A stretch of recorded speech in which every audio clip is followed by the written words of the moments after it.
আসসালামু আলাইকুম ভাই ব্রাদার্স, কি অবস্থা সবার? আশা করি সবাই ভালো আছেন, সুস্থ আছেন এবং সাবধানে আছেন। আমি Firoz Parvez, welcome to my YouTube channel MAP blogs and the Bhai brothers. তো এখন বর্তমানে আমি হায়োতে আছি, আর হায়োতে আমি রাইড করতেছি সুজুকি জিক্সার মডার্ন বাইকটা। তো এই সম্পর্কে কিছু কথা বলি যে হায়োতে এই সুজুকি জিক্সার মডার্ন বাইকটার পারফরমেন্স কেমন। মানে হায়োতে যখন আপনি এই সুজুকি জিক্সার মডার্ন বাইকটা দিয়ে রাইড করবেন, তখন এই সুজুকি জিক্সার মডার্ন বাইকটা থেকে পারফরমেন্সটা কেমন পাবেন। তো চলেন ফুল ভিডিওটা দেখেন। আর আমি এই ফুল ভিডিওতেই আমি সুজুকি জিক্সার মডার্ন বাইকটার ফুল বিস্তারিত আলোচনা করব যে হায়োতে কেমন পারফরমেন্স পাওয়া যায় এই সুজুকি জিক্সার মডার্ন বাইকটা দিয়ে। তো সর্বপ্রথম বলি যে এই সুজুকি জিক্সার মডার্ন বাইকটার পাওয়ারটা কেমন পাওয়া যায় হায়োতে। তো অনেকের মতে অনেকেই বলে যে এই সুজুকি জিক্সার মডার্ন বাইকটা থেকে টপ স্পিড আপনার 125 120 এরকম তুলছে নাকি। এটা তাদের মুখের কথা, বাট আমি যেহেতু দেখিনি সেটা আমি বলতে পারবো না। যেটা আমি তুলছি বা আমি দেখছি সেটাই বলতেছি আপনাকে। আমি এই সুজুকি জিক্সার মডার্ন বাইকটাতে সর্বোচ্চ 119 কিলোমিটার 19 কিলোমিটার তুলছিলাম। 119 কিলোমিটার পার আওয়ার স্পিড তুলছিলাম। সেটা আপনার ঢাকা টু চট্টগ্রাম হাইওয়েতে তুলছিলাম। সেবার আমি 119 স্পিড তুলছিলাম সর্বোচ্চ। সেটাই সর্বোচ্চ ছিল আমার এই সুজুকি জিক্সার মডার্ন বাইকটার। তাও সেটা বাইকটা একটু নতুন অবস্থায় ছিল, এই জন্য তুলতে পারছিলাম। আর বাইকটা এখান থেকে সার্ভিস দিয়ে নিয়ে গেছিলাম, এই জন্য হয়তো বা। বাট আমি চাইলে আরও তুলতে পারতাম, বাট আমি এর উপরে যাইতে পারিনি। তো হাইওতে যথেষ্ট পরিমাণ টপ স্পিড তোলা যাবে এই সুজুকি জিক্সার মডার্ন বাইকটা দিয়ে। দেন দ্বিতীয়ত বলি এই বাইকটার পাওয়ারটা কেমন দেওয়া আছে, মানে আপনার রেডি পিক আপটা কেমন পাবেন। আপনি এই যে ধরেন হাইওতে যে রাইড করবেন, আপনি তো একা রাইড করবেন না, আপনার সাথে সাথে বাস, ট্রাক, পিক আপ, ভ্যান, দেন মাইক্রো, এগুলো সবগুলোই তো সব কিছুই তো রাইড চলাচল করবে। তো সেগুলোকে আপনার ওভারটেক করার জন্য যথেষ্ট পরিমাণ পাওয়ার দেওয়া আছে এই সুজুকি জিক্সার মডার্ন বাইকটাতে। আমি যেটা মনে করি খুব সুন্দরভাবে, যেমন এই দেখেন 63 আছে 5 গিয়ারে। আমি যদি একটা গিয়ার কমাই দিই, দেন আপনার 4 গিয়ারে দেখেন এখনই 85 86 90 এরকম স্পিড তুলে ফেলাইলাম। এটাতে আপনার আরামসে আমি একটা বাস, ট্রাক, পিক আপ বা যেটাই বলেন না কেন তাদেরকে ওভারটেক করতে পারবো খুব আরামসে। দেন তারপরে আসি এই বাইকটার মাইলেজ নিয়ে। আপনার হাইওতে যে রাইড করবেন আপনি, এই বাইকটার মাইলেজ হাইওতে কেমন পাবেন। নতুন অবস্থার কথা যদি বলি আমি, তখন এই বাইকটা থেকে মাইলেজ পাবেন আপনি 50-এর আশেপাশে, বা 50 প্লাসও পাইছে অনেকে। এরকম 50 ধরলাম, অ্যাভারেজে 50 আপনি মাইলেজ পাবেন হাইওতে। আর যদি সিটির হিসাব বলেন, সিটিতে আপনার 45-এর আশেপাশে পাওয়া যাবেন। আর যদি একটু পুরাতন হয়, ধরেন 2 বছর 3 বছর পুরাতন হইলো, সেক্ষেত্রে আপনার মাইলেজটা একটু ড্রপ করবে। সেক্ষেত্রে আপনার বাইকের মাইলেজটা গিয়ে দাঁড়াবে আপনার 45-এ প্লাস দাঁড়াবে, 45 46 47 এরকম মাইলেজ দাঁড়াবে হাইওতে।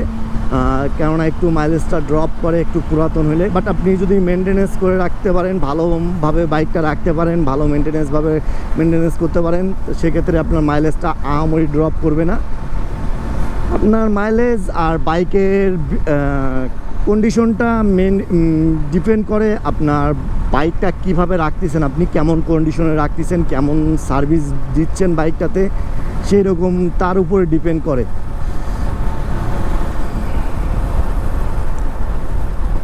দেন তারপরে আসি এই বাইকটার ব্রেকিং সিস্টেম। এই বাইকটার ব্রেকিং সিস্টেম হাইওতে আমার কাছে ওই রকম মনে হয়নি। আহামরি অতটা যে ভালো, আবার আহামরি অতটা যে খারাপ তা বলা যায় না, মোটামুটি চলে এই ব্রেকটা। কেননা এই বাইকটার ব্রেকিং সিস্টেমে ইউজ করা হয়েছে আপনার সামনে একটা সিঙ্গেল ডিস্ক আর পিছনে আপনার ড্রাম ব্রেক। তো সিঙ্গেল ডিস্ক হওয়ার কারণে এই বাইকটা থেকে ব্রেকিং সিস্টেমটা একটু কম পাওয়া যায়, ব্রেকিং কনফিডেন্সটা একটু কম পাওয়া যায়। তো ডাবল ডিস্ক হলে একটু বেটার হইতো। যেহেতু ডাবল ডিস্ক না, সেটার হিসাব বাদ, সিঙ্গেল ডিস্কে আপনার ব্রেকিং কনফিডেন্সটা একটু কম পাওয়া যায়। তো তারপরেও অতটা খারাপ না, সিঙ্গেল ডিস্ক হওয়ার সত্ত্বেও ব্রেকিং সিস্টেমটা মোটামুটি ভালো।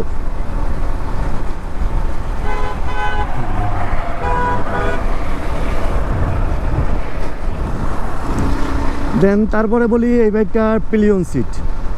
এই বাইকটা দিয়ে যে আপনি রাইড করবেন, আপনার ধরেন আপনার সাথে যদি পিলিয়ন থাকে সেক্ষেত্রে আপনার পিলিয়নকে একটু প্যারা পোহাইতে হইতে পারে বা প্যারা নিতে হইতে পারে।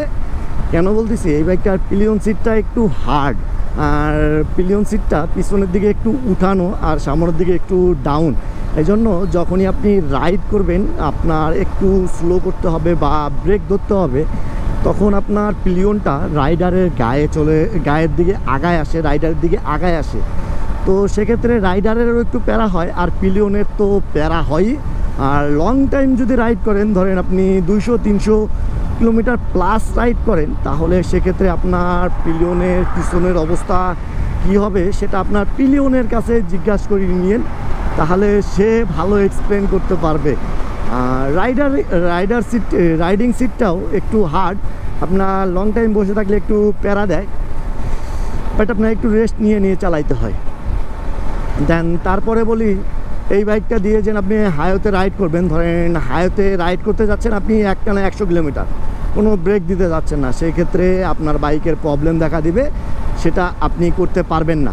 কেন বলতেছি, এই বাইকটা আপনার একটা কার্বোরেটর বাইক, এয়ার কুল ইঞ্জিন হওয়ার কারণে এই বাইকটা আপনার যখন একটানা অনেকক্ষণ রাইড করবেন তখন দেখবেন যে আপনার বাইকটার ইঞ্জিনটা হিট হয়ে যাবে, তো কার্বোরেটরের কারণে।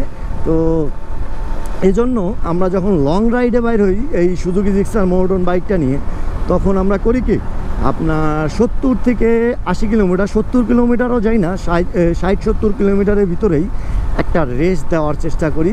আর রেসটা হয় 10 থেকে 15 মিনিটের জন্য, কেননা সেই টাইমটাতে আমরাও একটু রেস্ট পাই আর বাইকের ইঞ্জিনটাকেও রেস্ট দেই, বাইকের ইঞ্জিনটাও একটু ঠান্ডা করার জন্য সময় দিই আমরা সেই টাইমটা। না হলে আপনার বাইকের ইঞ্জিনটা এত পরিমাণ গরম হয়ে যায়, আপনার ফুটপ্যাড যে আছে, পাদানিটা যে আছে আপনার, সেখানে আপনার তাপটা অনুভব করা যায়। যদি আপনি জুতা না পরেন, স্যান্ডেল বা আপনার স্লিপার পরেন, সেক্ষেত্রে আপনার অনুভবটা করতে পারবেন, তাপটা অনুভব করতে পারবেন। তো এখানে আমি বলতে চাই যে সুজুকি জিক্সার যদি মোনোটোন বাইক আপনার কাছে থাকে, তাহলে আপনি যদি লং রাইডে যাওয়ার চিন্তাভাবনা করেন বা হাইওয়েতে রাইড করতে ভয় পাচ্ছেন, তাহলে আমি বলবো যে নাই ভাই, ভয়ের কিছু নাই।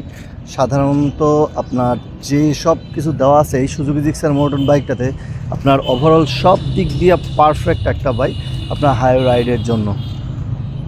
তো আজকের মতো ভিডিওটা এখানে শেষ করতেছি। যদি ভিডিওটা ভালো লেগে থাকে তাহলে অবশ্যই লাইক, শেয়ার করে, কমেন্ট করে পাশে থাকবেন, আমার জন্য দোয়া করবেন। আর যদি চ্যানেলে নতুন হয়ে থাকেন তাহলে চ্যানেলটা অবশ্যই সাবস্ক্রাইব করে দিয়ে পাশে থাকবেন। তো দেখা হচ্ছে নতুন কোনো ভিডিওতে, নতুন কোনো টপিক নিয়ে। ততক্ষণ পর্যন্ত ভালো থাকুন, সুস্থ থাকুন এবং সাবধানে থাকুন। টাটা, আল্লাহ হাফেজ।